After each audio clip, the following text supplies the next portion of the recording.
Hello, everybody. Hello. Hello. I can see there are already 28 people connected. That's great. Good morning. So we're going to start the webinar then if you're already all here. Welcome. Yay, thank you. Thanks for being here. So hello, everyone. Welcome to this webinar. Thank you for being connected. Thank you for being with us. We're really happy to have you here. I hope you can hear us all properly. Please tell us, let us know if that's not the case, but it should all be good. Just to make sure that the webinar and everything happens smoothly, there's just a few rules. Can you make sure that your microphones are muted and that your cameras are inactive and not turned on? And also, if you have any questions, with pleasure, that's what we're here for. Just please, if you could put them in the right-hand side of in the question tab, and we'll come back to them during the Q&A session at the end. Sorry. Also, in the poll section, in the poll tab, we have a quick poll for you to answer if you don't mind. It'll give us a better idea of your level on the subject, and we might be able to adapt the speech a bit more according to the answers.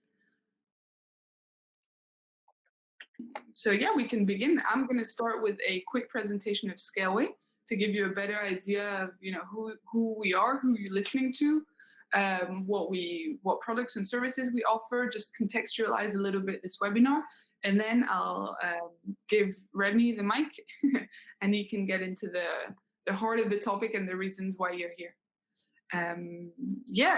Finally, also a quick reminder, this webinar is recorded and it will be on our YouTube page in a few days after the webinar. So if you need to get more information from it, it'll be there. It's not a problem.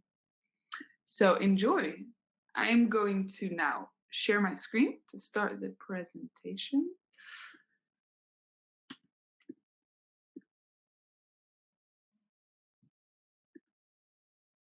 Okay, so you should be able, everybody, to see my slides. Please let our moderator, Maxime, he's also connected and he'll be sending you links throughout. So if there's a problem with my presentation, also let us know. Here we go. So Scaleway, the cloud experience. As I said, my presentation won't be very technical, but if you want to dig deeper into the subject, of course, you can open our website on in parallel, scaleway.com. Feel free, of course. And if you have any questions about Scaleway itself, as opposed to the webinar topic, you can also, of course, ask them during the Q&A at the end. So who is Scaleway? Scaleway is the cloud branch of the Iliad group. So most of you maybe know the group Iliad. If you don't, you might know Free Mobile and Freebox. So Free is part of the group Iliad, and so we're the cloud branch of that group, French Telecoms Group. We are a European cloud service provider. Yes, so that's infrastructure as a service, and we are pioneers in bare metal. We are, to give you an idea in terms, more internationally, we're the 9th cloud provider worldwide and the 2nd European public cloud provider. So that gives you a bit more of an idea of, who we are on the marketplace, nationally and internationally today. For a few more figures, there are 250 employees at Scaleway. We're spread between our 2 offices, one in Paris and one in Lille, and also, of course, our 5 data centers. There's a staff in each of our data centers. Of course, we have 5, 4 in Paris and surrounding area and 1 in Amsterdam. We have a 6th data center opening this year in Eastern Europe, in Poland. In terms of our clients, over 60% of our clients are international, so out of France, and they're spread over 160 different countries worldwide. And they all use, of course, some of our 130,000 servers in production in those 5 data centers. So that gives you a bit more, might tell you a bit more about the scale of Scaleway. Who is Scaleway? What do we do? So there are 3 main activities, or 3 activities in Scaleway: Scaleway Data Center, Scaleway Data Box, and Scaleway Elements.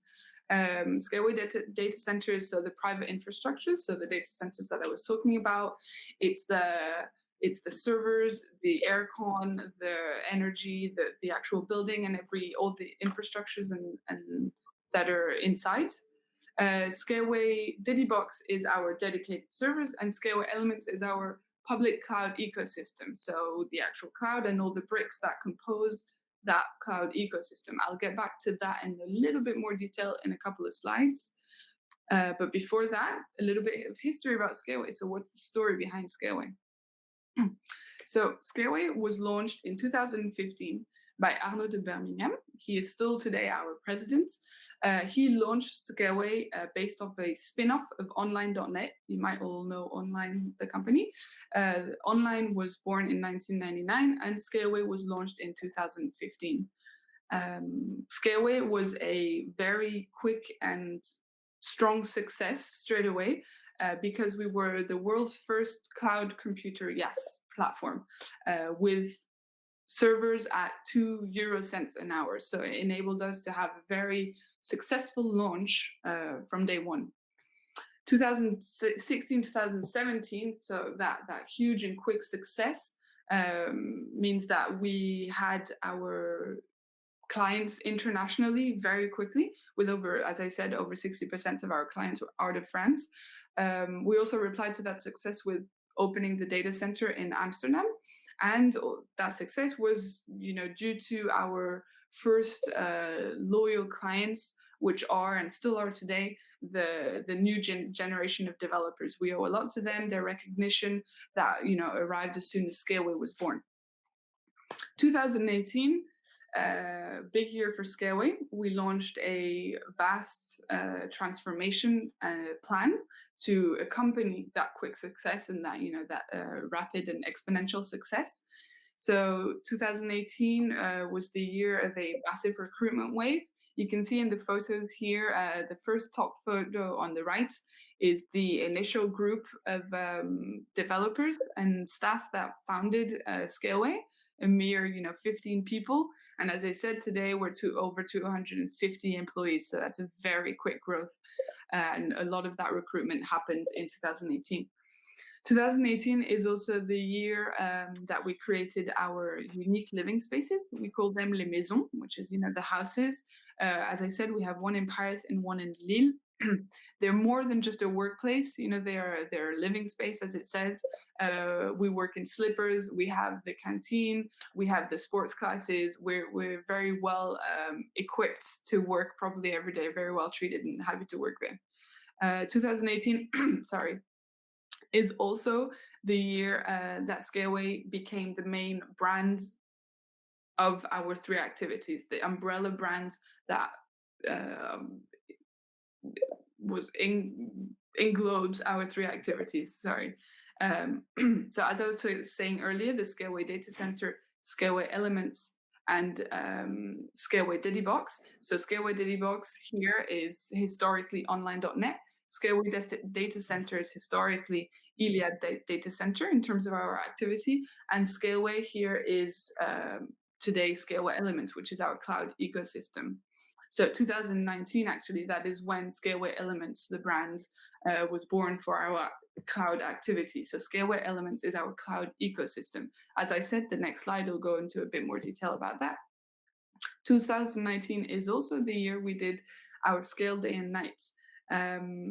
So that was our first IT client event in Paris with over 1,200 participants, over 30 conferences, 2 keynotes, a lot of demos, a lot of workshops, and it all ended in a big celebration that evening to celebrate the 20-year anniversary of our historical brand, online.net.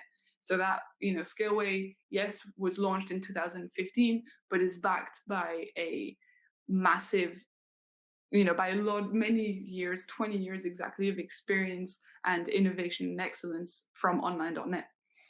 On that day, on Scale Day, we announced our 12 new products that were put on the marketplace throughout the year of 2019.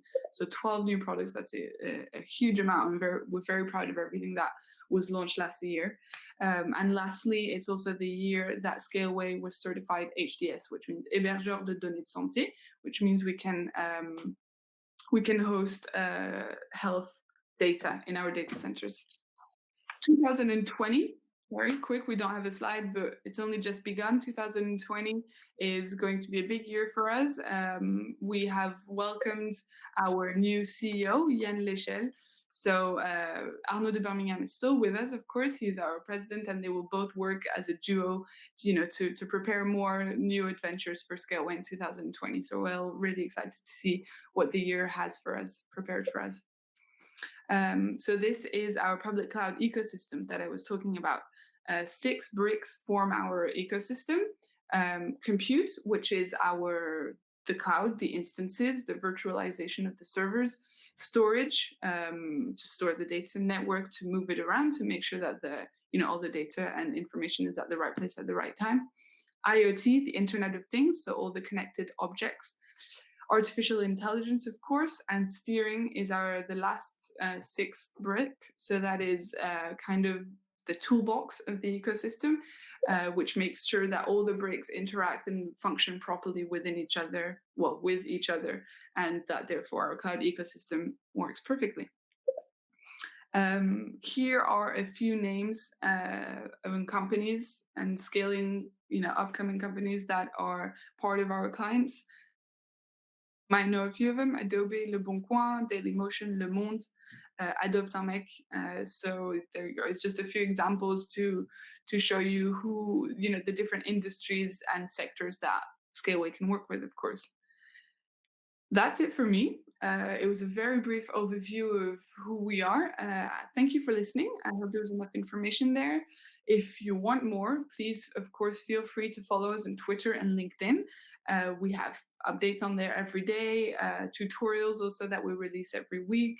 Also, we usually, when in non-lockdown, hold a lot of in real life events. And we have our both meetup pages for Paris and Lille that are available for you to join, of course. Feel free. We'll be happy to see you in person next time once we can all leave our homes again. So thank you for listening. I will now pass the mic on to Rémy to get into the heart of the topic. Yeah, can you hear me, Rémy? Thank you a lot, Emma, for your presentation and for this nice presentation of our company. It's really a pleasure to hear. So everybody, can you see my screen? Is everything working okay? Emma, can you confirm me that everything is... Yeah. Yep.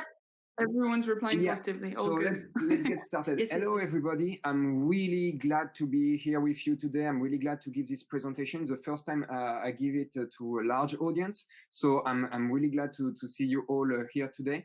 So a little bit about me before I start this Kubernetes introduction. My name is Rémy Léone. You can find me on Twitter, GitHub, LinkedIn, everywhere on the internet.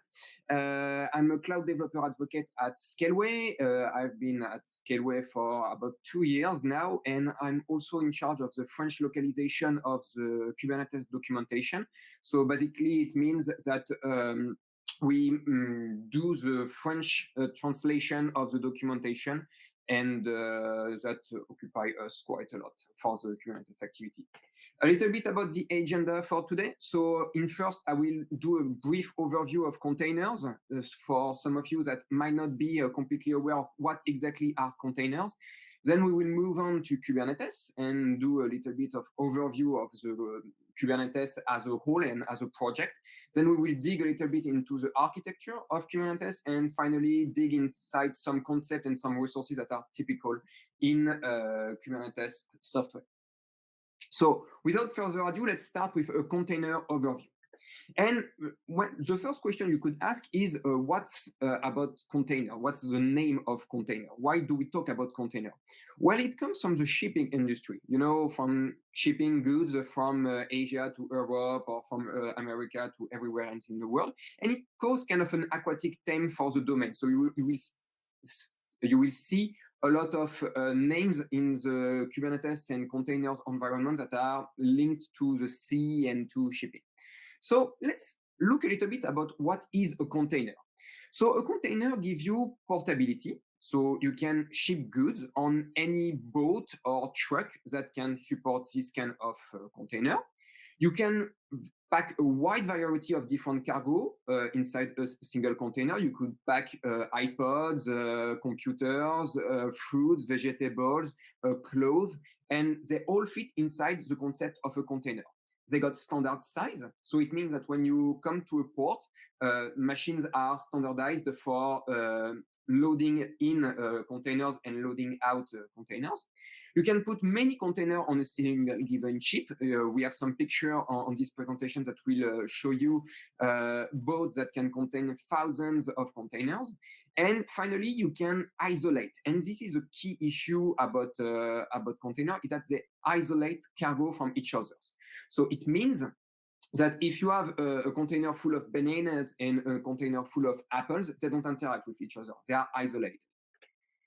So if we translate all of that to software, what could it mean? Well, it means that we want to have portability for our software.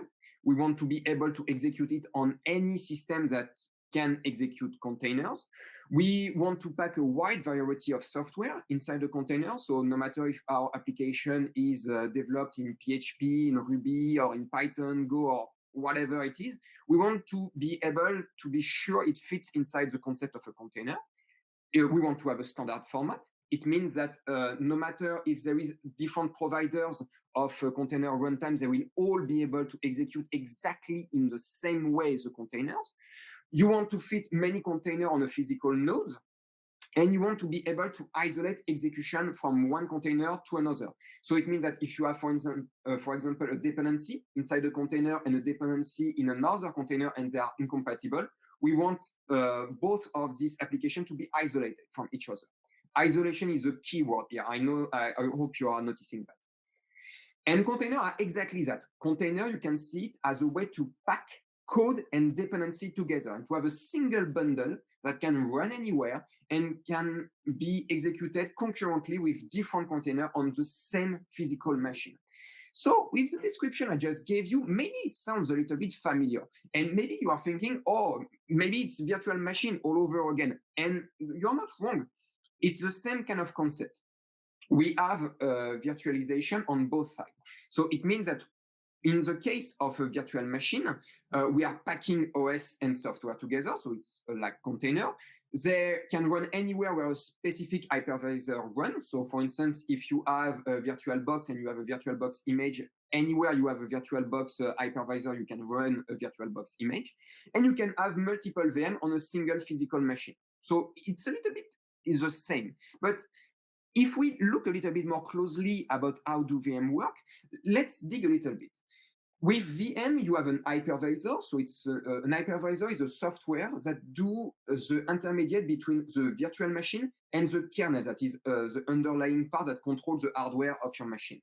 And this hypervisor, this software, emulates system calls. So for the VM thinks it's inside a regular computer, but in fact, it's only talking to an hypervisor, and the hypervisor will only do the translation and the emulation of the code. The VM can allow you to have multiple operating systems on a single machine. So for instance, you can have a Windows VM running on Linux, for instance, but every time you pay for the overhead of the hypervisor and you pay for all the operating system of the different machine. And you don't run an operating system for fun. You run it for the application. With containers, on the other end, it's a little bit more lightweight and with lower overhead. Basically, the container only contains the application and application-related library and framework. The isolation is performed at the kernel level. So in the case of Docker container, at the level of the Linux kernel. And so you can have differences between OS distribution, for instance, but it's the same underlying kernel that will run different containers. So before we continue, I want to be very clear about something. VM and container do not replace each other. They are working together in different aspects.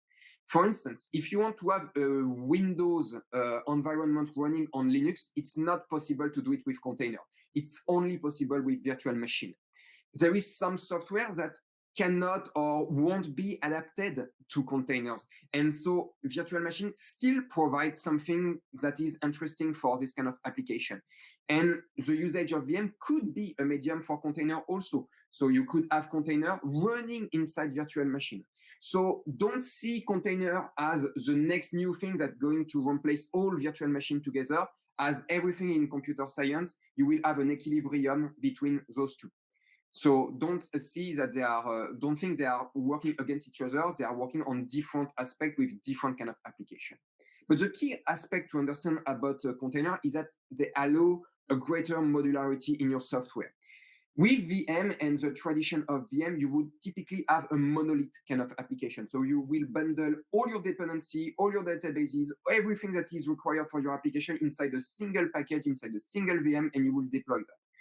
The problem with this approach is that you are forced to push every time the same thing all over again. While if you have a microservice approach, maybe you have heard this term before, microservice means that you will have a greater isolation between the different parts of your application, and that you can update different parts and having different teams working concurrently on those different parts without them blocking each other. So this microservice allows for greater agility and greater modularity.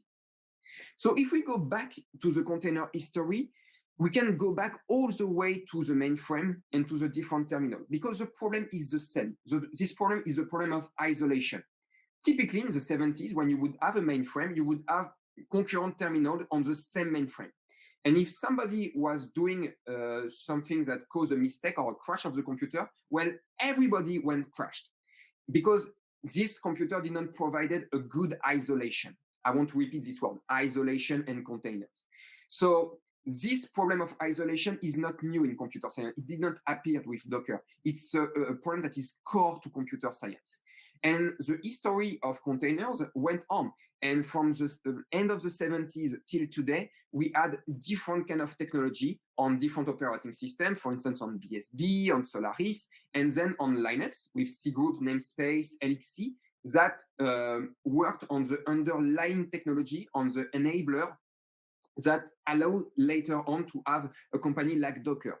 What I want you to transmit to you with this slide is that Docker did not invent anything new. They presented a nice interface, a developer-friendly interface to technology such as cgroup, namespace, and LXC that existed for a long time inside the Linux kernel and that has been more available to regular developers and not only kernel programmers. So the key ideas I want to give you about container is that they provide isolation, just like a container on a shipping boat. They are standard deployment, so it means that no matter where your container runtime is running, you will be able to run your container on it. And they provide better resource efficiency. So it means that if you are packing 20 containers, you will only pay for the 20 application and not the underlying operating system, because the operating system is the same for all of them. It's a Linux kernel. So now that we did this little reminder about containers that I think is useful, let's dig a little bit more inside Kubernetes and understand what it means. And first, let's start with the name. Etymology is a great ally, as we said. And what does Kubernetes mean? Well, it's a Greek word that signifies pilot or the governor inside a ship. It gave the same, it's the same etymology than government, governor, cybernetics. Kubernetes is in the same kind of words. It means something that will manage, that will drive something big. So let's go a little bit more inside Kubernetes. So Kubernetes is a project that was spun out of Google as an open source container orchestration platform. Don't worry about all this word. I'm going to come back on all of them. So Kubernetes is built from lessons that have been learned inside Google with their own inside container orchestrator that is called Borg. If you hear about Borg, it's the container platform inside Google. And the people from Google thought that maybe it could be useful to other person, and maybe we could create an open source platform with it. And that's how Kubernetes was born, out of Borg and designed to be open source and be able to run outside of Google. It was designed from the ground up as a loosely coupled collection of components. So you can see it as a distributed system that is targeting, deploying, maintaining, and scaling workload. So I'm going to come back to all of those words. So what does it do concretely? Well, inside Kubernetes, all services are natively load balanced. It means that no matter if your workload are scaling up or down, no matter if there is more request for your service or less request, Kubernetes can scale to this different scenario. It can scale up and it can scale down dynamically to offer better resource efficiency. It also enables the possibility to have self-healing. And this is something that is really deep and that I'm going to stress through all this presentation. So self-healing, and it also enables seamless upgrading and rollback of applications. So it means that if you want to do a deployment, if you want to do a rollback, these operations are native inside Kubernetes. There is semantic to perform upgrade, rollback, and scaling automatically your resources. So you can see it a little bit as a Linux kernel for distributed system. So something that is quite low level and that enable different kind of aspect that can be built on top of Kubernetes. So it abstracts the underlying hardware a little bit like virtual machine system and virtualization, and it provides a uniform interface for all workload on a pool of resources. So if you have a pool of resources, Kubernetes can offer you an abstraction, a platform on top of this, on which you can deploy your own application. And it works as an engine for resolving a state that you want, a desired state, with the observed state. This is really the killer feature of Kubernetes, and I'm going to dig into that. So the declarative paradigm and the self-healing, what does it mean? It means that Kubernetes will always try and steer the cluster as much as it can from the desired state to the observed state. For instance, let's suppose that you want to have 3 instances of running. Kubernetes will say, okay, I will ensure that 3 instances are up and running all the time. And in case at one moment, one of them is dying, Kubernetes will try to spin up a new one. So this declarative paradigm is really core. You declare what you want, and Kubernetes is trying to make it happen. So you declare, and that's the key idea and the killer feature of Kubernetes. What it can allow you to really do, it can allow you to do auto scale of workload. So having workloads that can scale up and scale down automatically. It allows you to do blue-green deployment, to have scheduled jobs, to manage both stateless and stateful application. It provides native method for service discovery, and it can easily integrate with the support from third-party apps. So it means that other people can provide new services inside Kubernetes. But more importantly, it can provide the same API across every cloud provider that support Kubernetes. Many cloud providers support Kubernetes today. And if you are on one cloud provider, you can migrate very easily from one to another. This is really a core idea to understand. It allows you to have a greater liquidity on your infrastructure. So what is the goal that Kubernetes is trying to achieve? Achieve velocity for deployment, for scaling up, for scaling down, for both software and your teams. It allows you to present an abstract infrastructure that will be explained the same across all vendors, and finally to gain efficiency. And this is something that is really, really important to understand about Kubernetes. It's not hype, it allows you to gain efficiency. So let's dig a little bit more inside Kubernetes. What it is? It's an orchestrator. An orchestrator is basically a software that will manage host nodes. So you can see it as a brain and a body. The orchestrator is kind of the brain of the cluster, and then you will have nodes that do the actual work. So when you go to manage Kubernetes, you pay for the working nodes, and you have a control plane, an orchestrator that is on top of it, and that will control your different resources. So this is what Kubernetes is. Orchestrator existed for a long time. There is different alternatives to Kubernetes, but today Kubernetes is a clear winner of the container orchestration concurrence. So who managed Kubernetes? Kubernetes belongs to the Cloud Native Computing Foundation, so CNCF. So if you hear this acronym, it's the name of a foundation that is a child foundation of the Linux Foundation, and it operates as a vendor neutral governance group.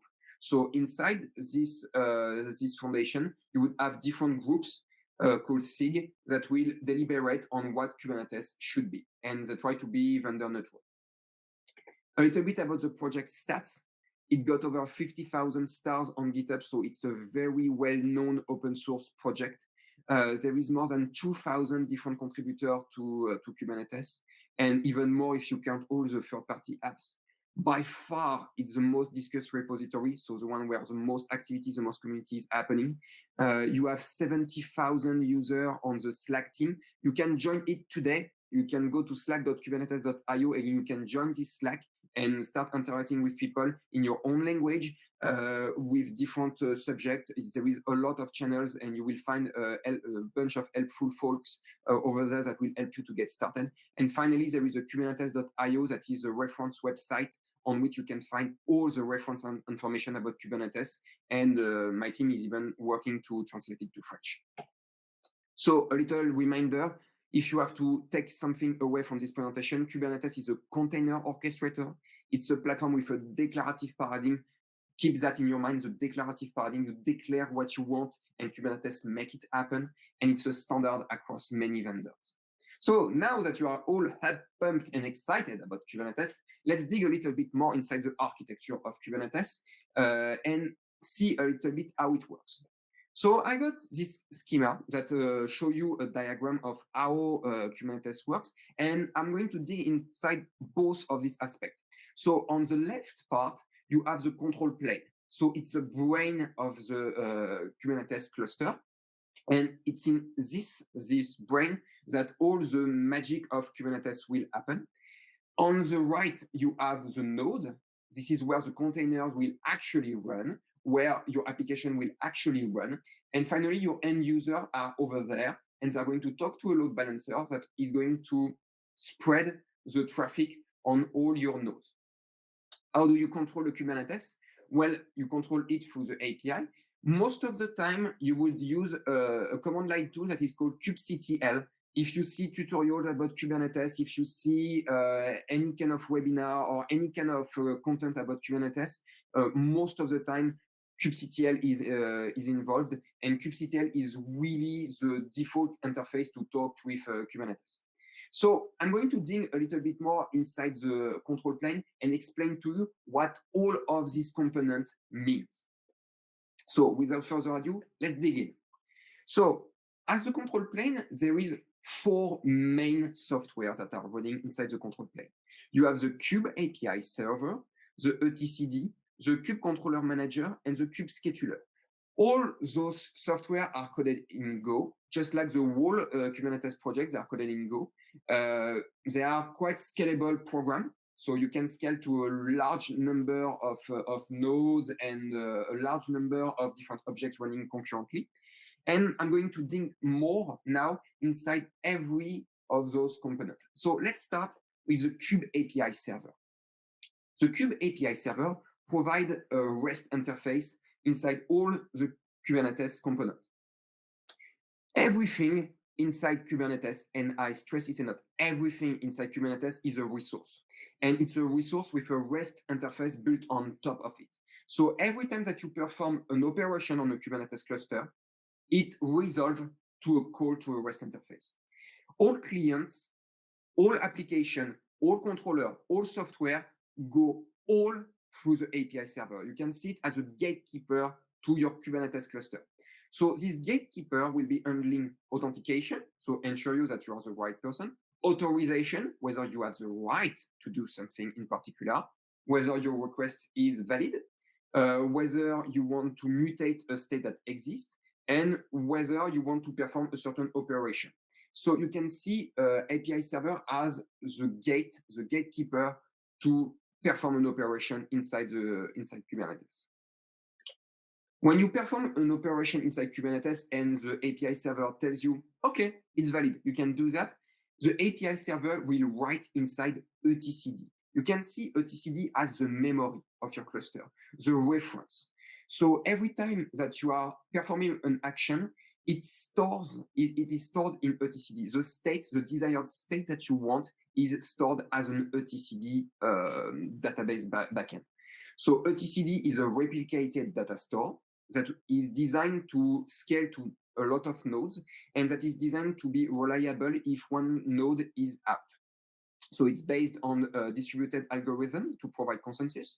But the key part to retain to Kubernetes is that it is the only stateful part of Kubernetes. So it's a very sensitive part.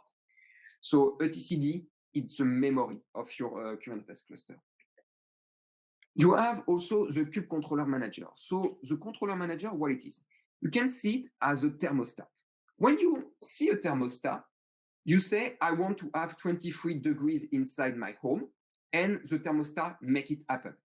It will not actually warm your apartment, but it will give the order to other parts that will warm up your apartment. Well, the kube controller manager is a little bit like that. It's a daemon that serves as the main control loop of your Kubernetes cluster. So every time that you have a resources, the controller manager will all the time observe that the API state match the desired state. And the controller manager will all the time be the director behind the scene, and that will say, hey, we need more pod running on this node, hey, we need more of this, more of that, and so on and so on. Finally, you have the kube scheduler. So the kube scheduler is kind of the planificator of the Kubernetes cluster. It will say, well, we will need to run this pod on this node to have a better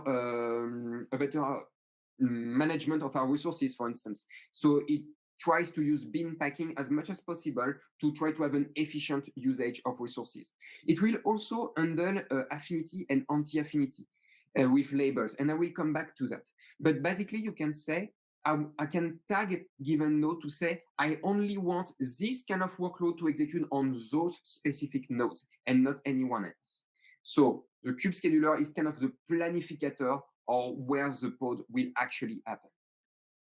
So if we come back to our schema, this is the brain.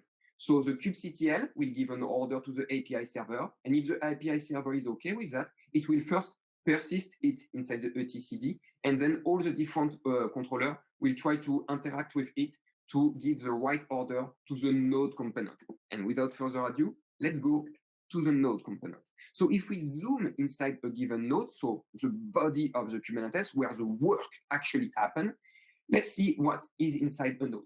Inside all those nodes, you can have thousands of nodes inside a cluster. You can have really a large number of nodes, but they all got the same basic components. They got a kubelet, a kube proxy, and a container runtime engine. So let's go dig inside all of those components.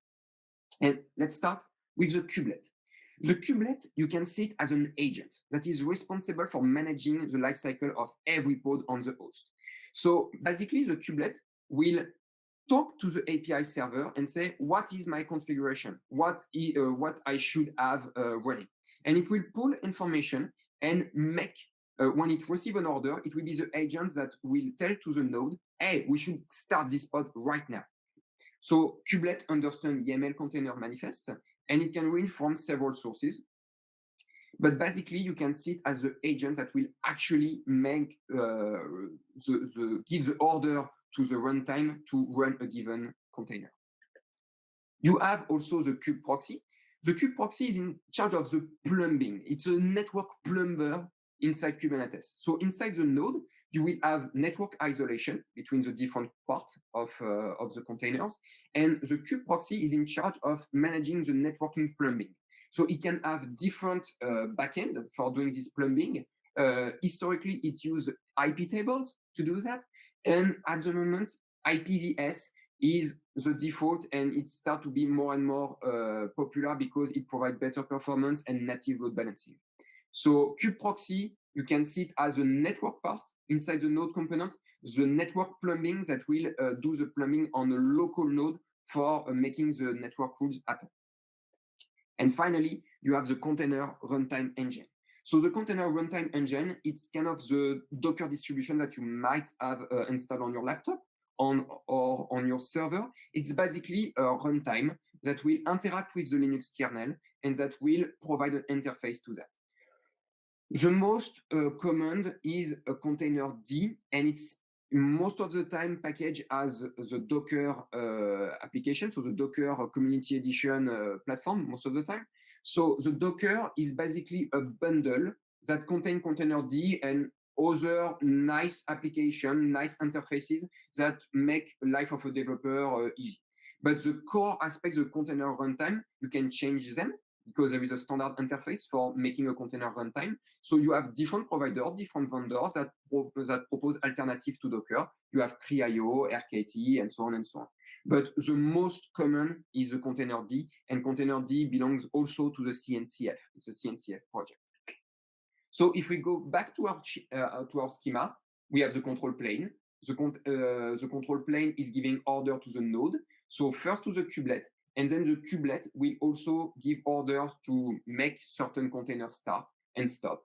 And the kube proxy will do the plumbing and connect to external load balancer. And when your end user want to access your application, they will first talk to a load balancer, and then the load balancer will spread your loads on the different nodes. I hope this is clear. Don't hesitate if you have any question to put them on the question form, and we will come back to them at the end of the presentation. So now let's dig a little bit more inside concept and resources inside Kubernetes. So I want to really stress the API and object model because it's really a core idea. I don't want to swarm you with a lot of objects. I want you to have the right mindset first, and then you can learn about new objects every day. So API overview.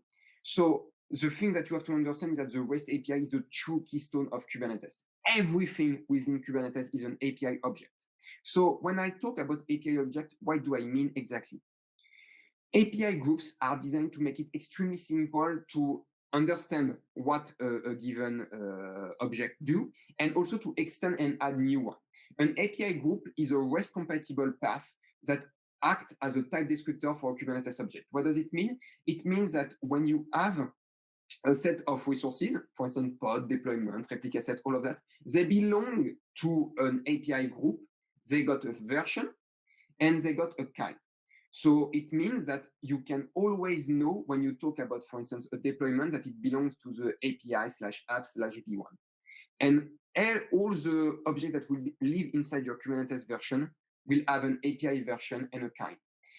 It also enables Kubernetes to have a more dynamic and extendable model because you can have stable resources that are released, maintained, stable, and that you can use all the time. But if you have beta resources that you might be interested in, you can try them because they are considered as stable. Maybe the schema will change, but we consider that this resources is interesting. And finally, you have alpha that is experimental, on which you can experiment and maybe try new feature for your cluster.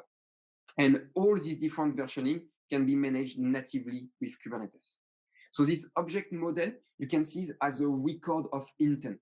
So when you declare what you want, when you have a declaration of the state that you want, basically controllers on the background of Kubernetes will try to make it happen, and a controller can create other objects that will be managed by their own controller, and so on and so on. So this is extremely extendable, but the core API that they all got is that they must have an API version and a kind, and they can have nested field.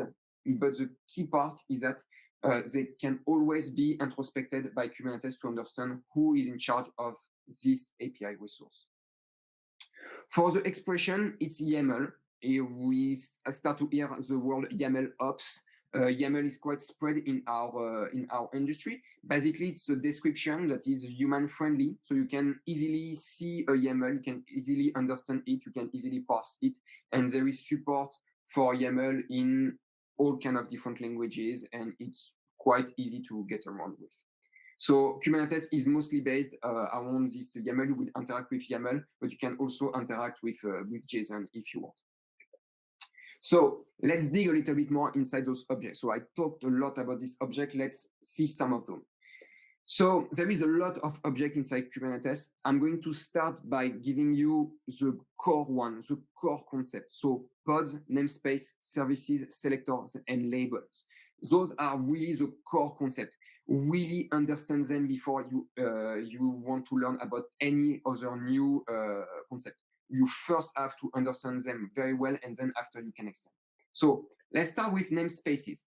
A namespace is a logical cluster. You can see it as a virtual cluster, an isolation inside the cluster.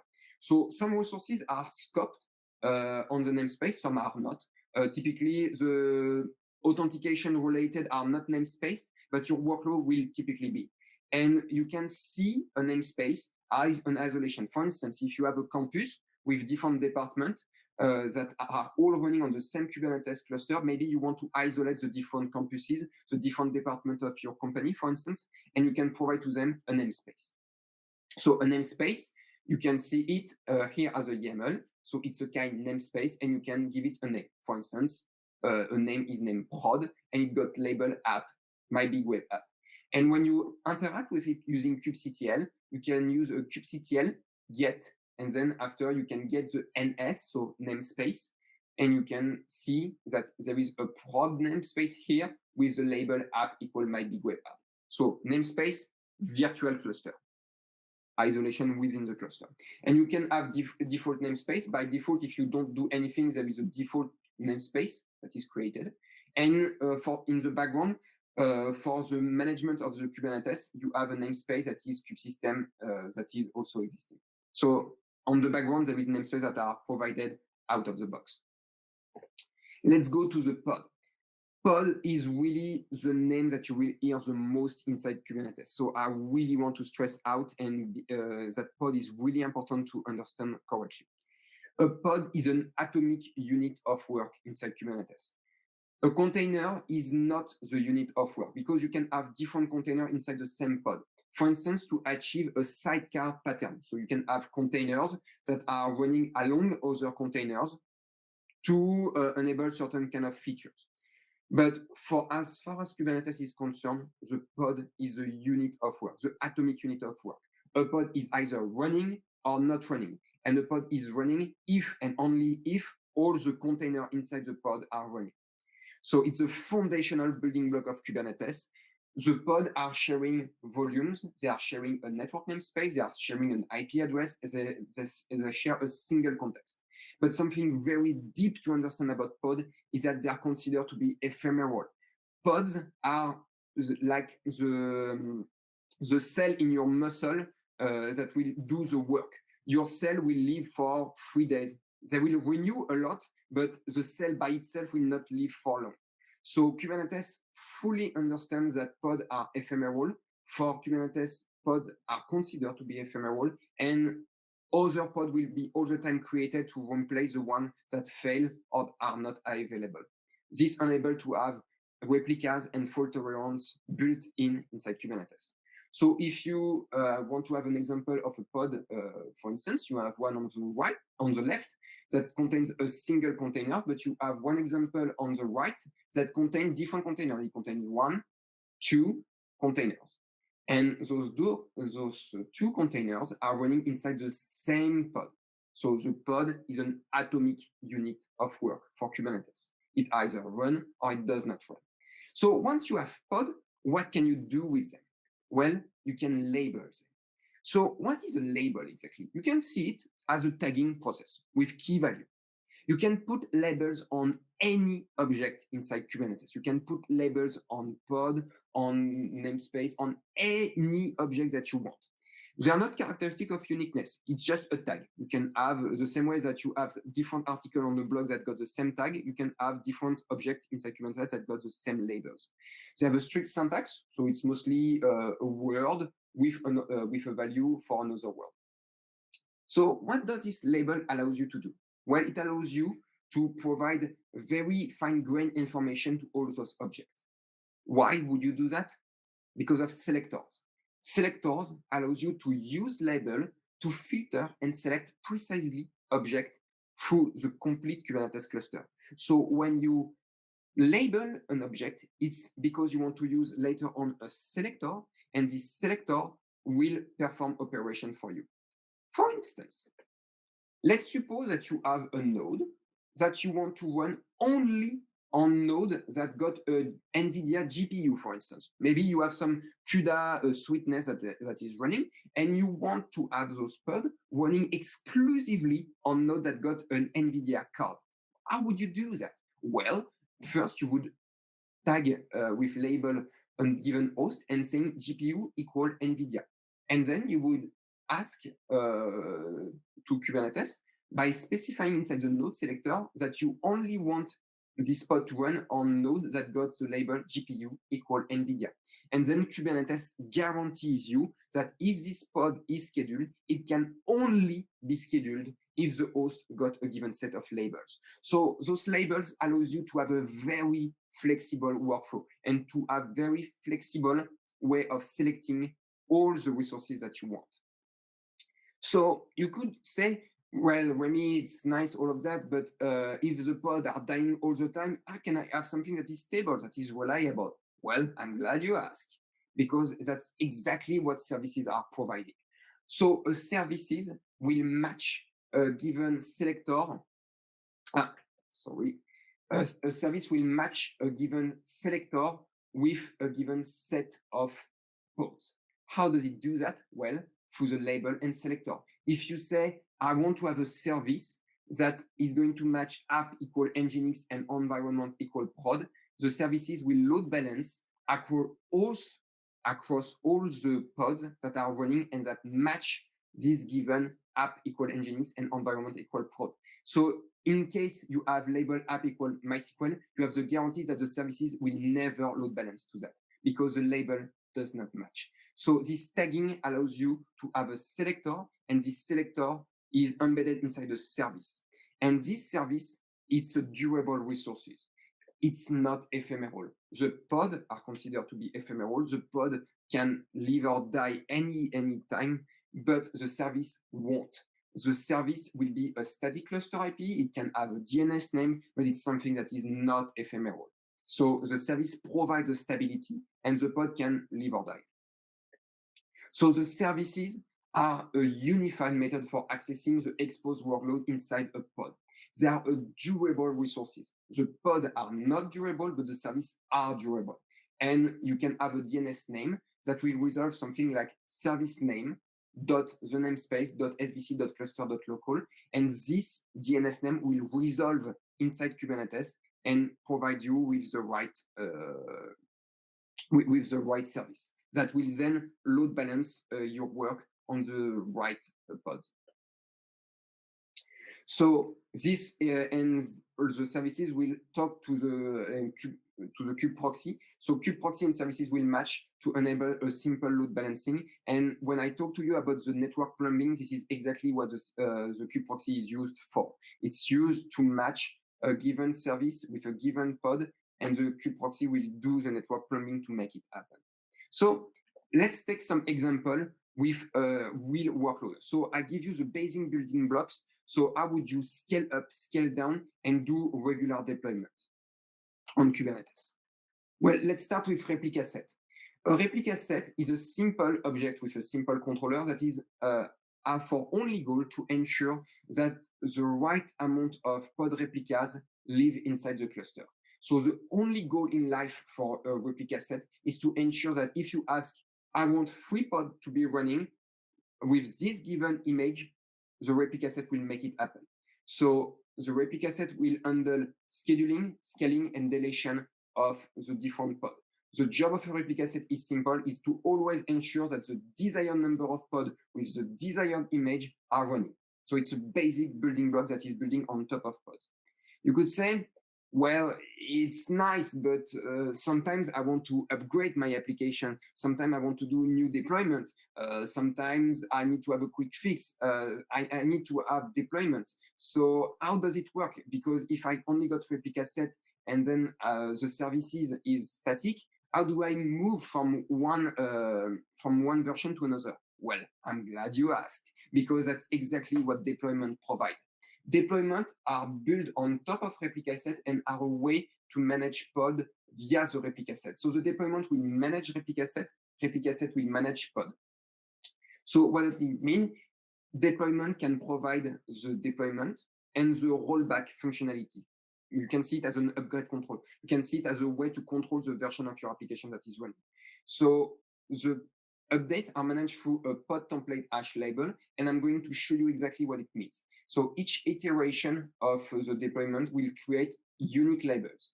I'm going to show you with an example how it works using a rolling update deployment. So let's suppose that you start your state with a deployment of your application at a given version, let's say revision 1. So revision 1, the deployment, will create a replica set R1. So this R1 will be in charge of creating 3 pods and make them run. But one good day, you want to update. And so you create an R2 version. You say to the deployment, I want to have a second version. So R1 has a template, has a pod template hash, and R2 will also have a pod template hash. They are different. How does it work from now on? Well, the replica set R2, because you want to migrate to R2, will start popping new pods. So you would have a definition of max surge that will say at maximum, I want to have this amount of pod running on both. But little by little, all the pod will be unscheduled on the R1 and scheduled for R2. And finally, when R2 is completely provisioned and R1 is completely drained, R1, the replica set R1 will be unscheduled and only R2 will remain. So you could ask, why would I want to keep replica set R1? Well, it's simple. Let's suppose that you want to do a rollback. How would you do that? This rollback can be performed natively. Because if you say to the deployment, well, it was a bad idea to migrate to R2, I would like to go back to R1, well, the deployment can do all the way in reverse. So you can have in one way or in the other way around. So this rollback feature is provided natively by the deployment. But more than rolling updates, you can also have scaling horizontally. So it's a built-in feature, and it basically means that you can have metrics inside your pod that will be probed regularly. And when Kubernetes will detect that a certain metric is too high or too low, it will change and scale up or scale down the given resources. So what it means is that you can have horizontal pod scaling that will enable you to work on top of replica set and on top of deployment as well, to enable to have a cluster that can scale up and scale down as you wish. That's it for this presentation. I didn't went through storage. I didn't went to CNI. There is a lot of things to dig in with Kubernetes. There is a lot of material. It's really easy to get lost inside Kubernetes. My goal is not to do as much name dropping. My goal is to demystify as much as possible Kubernetes to show you it's like a thermostat for your infrastructure. So you define what you want, and the thermostat will try to make it happen the best it can. If you have to remember something about Kubernetes, is that it's a control system. This control system is in charge of managing your infrastructure and to make workload happen. So I hope that you find this presentation informative, and I'm available for questions if you want. Thank you very much. Thank you, Rémy. That was great. Thank you very much. Thanks, everyone, for listening. So we're going to take questions. Jérôme Petazzoni is here. Woohoo! Hello, Jérôme. Rémy's discovering the chat. Oh, I feel very ashamed. Jérôme is here and I'm talking Kubernetes and he's here. Oh, I'm so ashamed. Great. We can maybe ask Patrick, our colleague, to join us, and then I'll start reading through the questions, and they can both give you all the answers you've been waiting for. Hi, Patrick. Hello. Thanks for joining. So if it's okay with both of you, we'll start answering the questions. Yeah. So the first one is by Greg. What are blue and green deployments? So blue-green deployment is typically a method for rolling out new updates. So when you want to have a deployment that is happening, so maybe Patrick can say it more in the context of Kubernetes, how it happens. But basically, it means that you are going to spin the new version of your deployment next to the one that is already running. And when you want, when you trigger it, it will switch to the new version. So maybe, Patrick, you can expand a little bit more on the blue-green deployment inside Scaleway and what it means exactly for Kubernetes. Yes, first Melody asked, who am I? So I'm working on the Kubernetes managed offered at Scaleway. And concerning blue-green deployment, usually you use some additional software on top of Kubernetes to have, how can I say, better blue-green deployment and to check and to shift the traffic from the old one to the new one progressively, and to check if there is any error during the transition. Okay, I hope that answers your question, Greg. Feel free in the chat to dig deeper if you want more information. If not, I'll take your silence as a yes. Next question, Gaspard.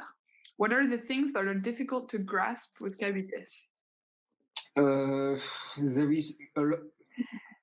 is a lot. First, Kubernetes is built on top of containers. Containers are built on top of other things that are built on top of other things. So it's kind of a lot of software that are stacked on top of each other. And sometimes it can be hard to debug. It can be hard to understand exactly what is going on. You have commands inside Kubernetes that can help you. So you have describe, explain, that can help you to dig a little bit more inside when something is going wrong, what is happening. But troubleshooting can sometimes be a little bit of a challenge. That's also why I wanted to spend more time with the right idea at the beginning before digging inside the details. Because if you have the right mindset, it's easier to understand what could break and what could not break, and to have like a more informed debugging and troubleshooting perspective. So I would say that the things that are difficult to grasp with Kubernetes is storage. Storage is extremely hard to get right because you have a Kubernetes that is a distributed system where you can have inconsistency. You could have stuff that are not working as you expect because there is a problem for transmitting information from one part of the cluster to another. And finally, troubleshooting. If you have services A that talk to services B, that talk to services C, that talk to services D, well, the complexity really scale up quickly and it can be difficult to understand. So that's why you need to have tracing, you need to have a very the right mindset with your different services to try to debug as much as possible, because Kubernetes is nice when it works right, but when it works wrong, and it will happen, how do you debug it? Are you troubleshooting? And sometimes the learning curve for learning all of that can be quite steep. So that's my experience with it. Maybe Patrick, you can complement with your own experience about what is difficult to grasp inside Kubernetes. Everything is really simple. No, it really depends on how deep you want to go into Kubernetes. I think managing only deployments and pods, I'm going to say easy, but it's pretty straightforward. But once you go into deeper type of objects in Kubernetes, there is a lot. I think there is around 60 or 65 by default. It can become very messy, especially if you need to debug some really weird bugs. Okay. Again, Gaspard, if you want to dig deeper, feel free to ask again.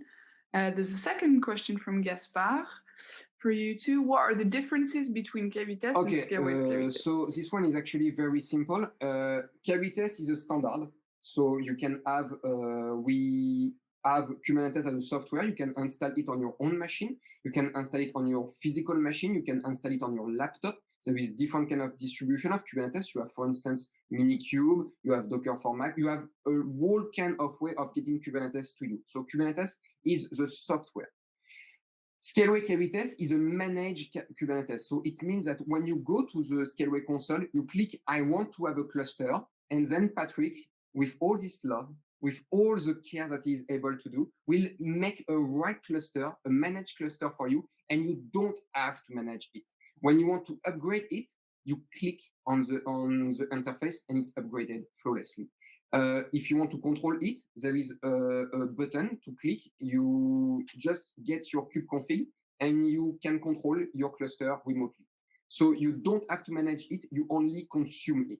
And that's one of the key aspects to understand about Kubernetes, is that because you can consume it as a service, so the same way you will consume a PaaS platform, or you would consume an S3 bucket, Kubernetes is a resource to be consumed.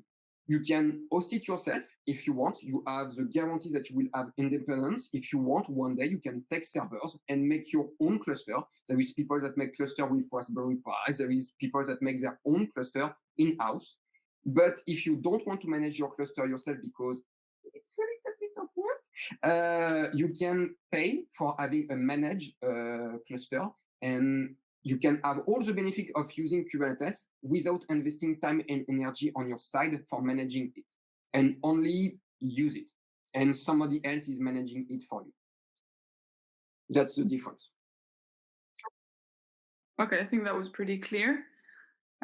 Just before I read another question, Rémy, do you mind stop sharing? Stop sharing your screen? Mm. Don't worry, but that way we can see you probably better.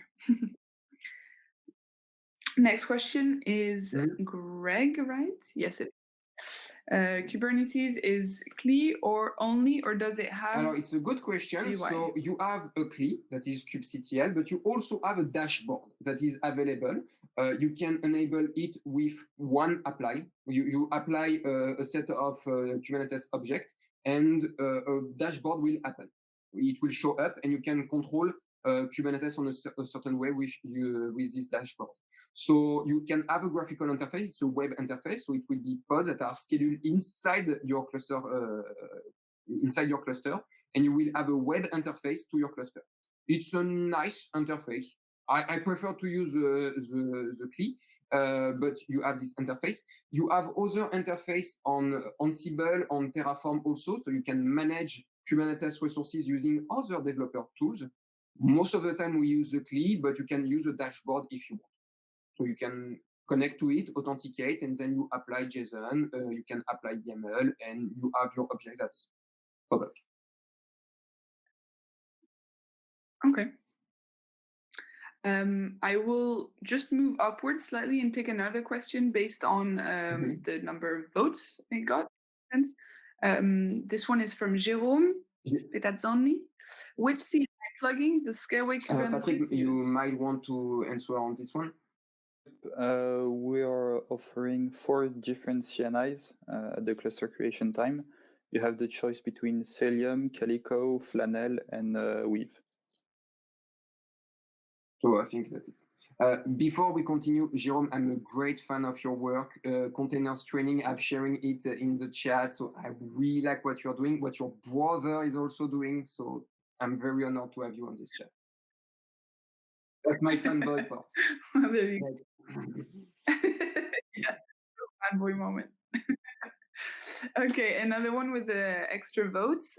Question from Tristan. I saw Scaleway Scaleway performs auto-scaling for nodes. Does it mean both calling up and down? Yeah, so scaling, it's something that you have to understand about scaling. Most of the time when you hear about scaling, well, we are web scale, we have thousands and thousands of nodes. Scaling is actually up and down. So in case you are using a lot of resources, for instance, with you are using a lot of nodes, you are paying for them. Whether it's with your own electricity, your own resources, you are paying for those nodes. And you can be a very popular website, but there is a moment where your workload will maybe go down. And in this kind of situation, your financial department might be interested to cutting the cost on all the computer resources that you got. And Kubernetes got you covered here, because you can scale up when you have more requests, and you can scale down automatically or manually, something that is very important. Whether you do it manually, so you do kubectl scale up or scale down, you can do it manually as an administrator, as a human administrator, but you can also configure horizontal pod autoscaler and node autoscaler to have this perform natively by Kubernetes for you. But in both cases, it's with up and with down. It's really important to stress out. Scale down is good. When you don't need resources, just leave them, because you are paying for them if you don't leave them and they are useless. So the core interest of the cloud is to have resource pooling and to consume only what you need and pay for only what you need. If you are only doing scale up and you never go down, well, you're missing kind of the sweet part where you save on your cost. Patrick, do you want to add something? Oh, it was pretty straightforward. Though you can, I don't know why, but there is an option to disable the scale down on the autoscaler. But usually you want to keep the resources down to a minimum cost. That's right. Okay. There's actually from Greg's question from earlier, he asked a couple more related to your answer in the chat. Can you see them, Rémy? Chat. He has 2 extra. Dashboard is like Portainer. I'm seeing dashboard. Dashboard is like Portainer. I don't know what Portainer is. I can try to answer if you want. Yeah, go on, Patrick. Kind of. And actually, Portainer released a beta for Kubernetes. I think it was this week, Monday or Tuesday, don't remember. So we can actually try to run Portainer on Kubernetes. There is also some other different tools. There is one deprecated, but it was made by Contena. It's called Lens, but you can find it. Someone took the code and rebranded it. I think you can find it by typing Lens Kubernetes in Google.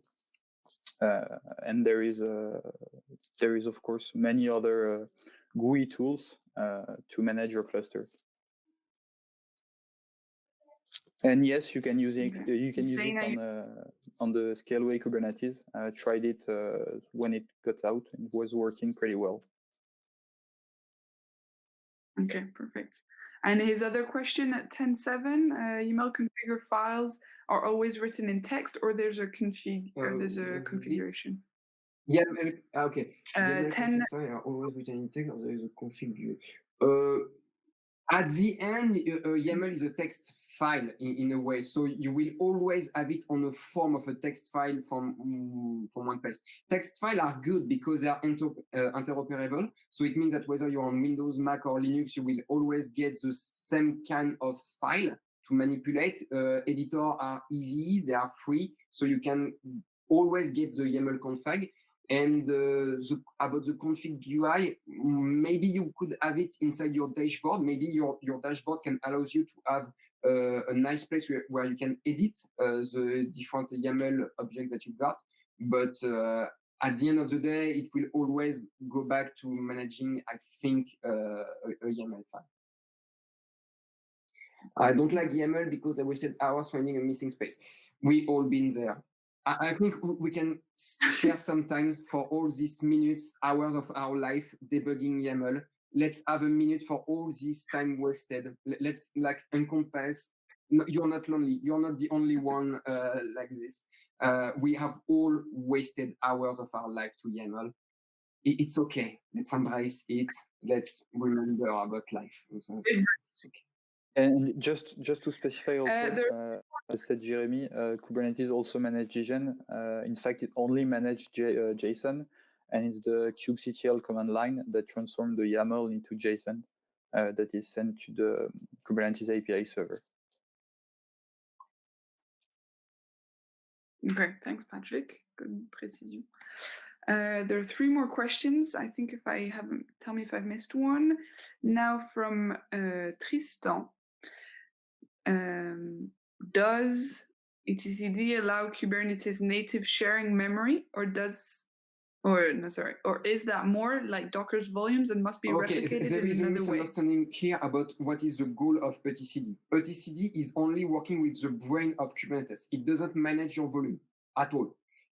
Your volume are mounted by the kubelet. It will be managed locally on the node, but the etcd is not going to manage like the actual overlay and the file system of your containers. etcd is only for replicating your intent across different nodes and to be sure that your brain is not split for start, and for two, that it's replicated across different nodes. So when you talk about sharing memory, be very clear. A TCD is working as an isolated database that the API server will perform query against, but it's not actually inside the TCD that the volume will be mounted in.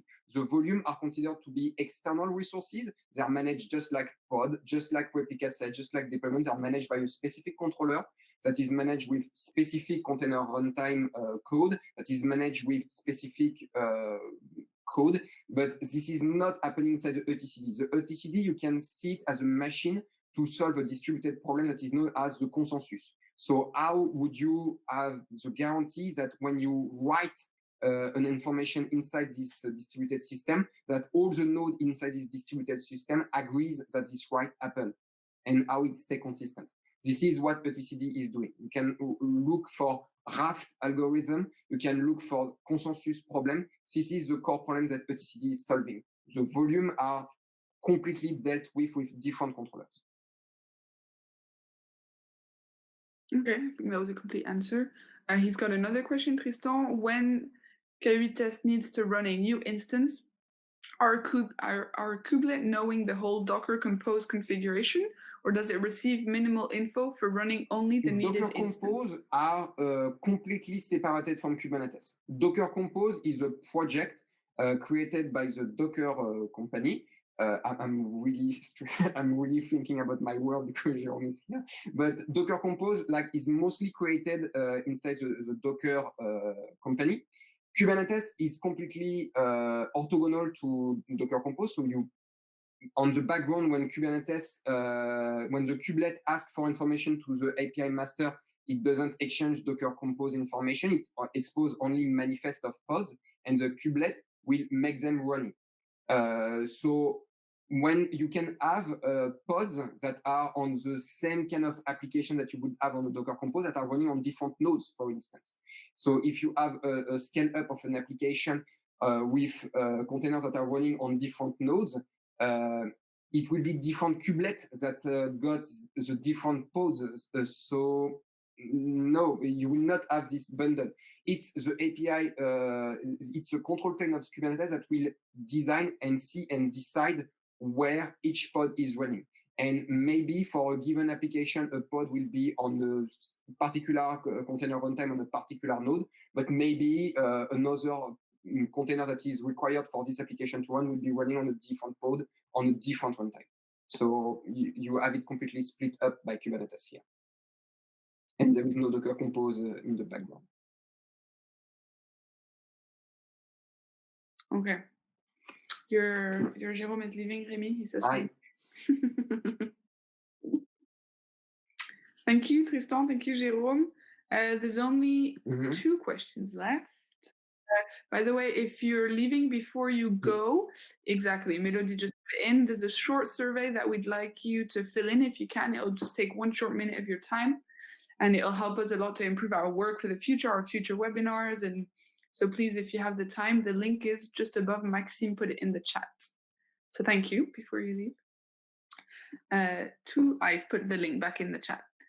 Last question. Where were we? That one has been answered. Michelle had a question. Is load balancer running on a specific hardware? Well, it depends. It depends on the cloud provider that you are using. It depends on the vendors that you are using. I can talk about Scaleway. I don't know about the other vendor and the detail, but for Scaleway, when you are using manage Kubernetes inside the Scaleway, so you have a load balancer that is the same kind of load balancer you would you can purchase separately on the Scaleway console. So it's a Scaleway load balancer, and this Scaleway load balancer is running on instances that are running on the same kind of instances that all the other that are running on Scaleway. So load balancer inside Scaleway is built on top of Scaleway instances, and those Scaleway instances are running on their own hypervisor. We don't have bare metal load balancer at the moment. We have only virtualized load balancers, and those load balancers are used and controlled by Kubernetes, by a software that is called the Cloud Controller Manager. Our Cloud Controller Manager was recently released in open source, so you can look for that up on our GitHub if you're interested. Okay. I think we've done all the questions. Please, anyone, let us know if I've missed one out. I'm just checking, but I think it's good. Or if you have any extra ones, of course. But I think we've answered everything. There's the link that you were just talking about, the GitHub link. Thank you, Jérémy. I think that's it. Anything else to add? It was a pleasure to give this talk today. I hope it was informative for you, and I wish you a very happy day. Exactly, he's put it well. So thank you everyone for being here. Thank you for listening. Again, there's the survey before you leave. If you don't mind, it'll take a short 2 minutes of your time. And it'll help us make even greater and better webinars in the future. So thank you everybody. And have a good day. Have a good lockdown. Over and out.